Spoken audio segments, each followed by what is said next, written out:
what a surprise. When my contractor came, he said that would not fly when inspection time came. So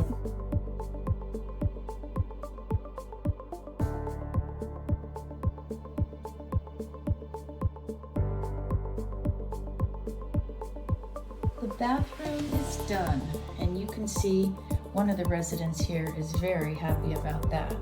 I never thought about how large the plugs are on hair dryers, but it does take up 2 of the outlets, so I'm able to get the hair dryer in here very easily. The cord's just unwind, and get my hair dried, wrap it up, just put that back in.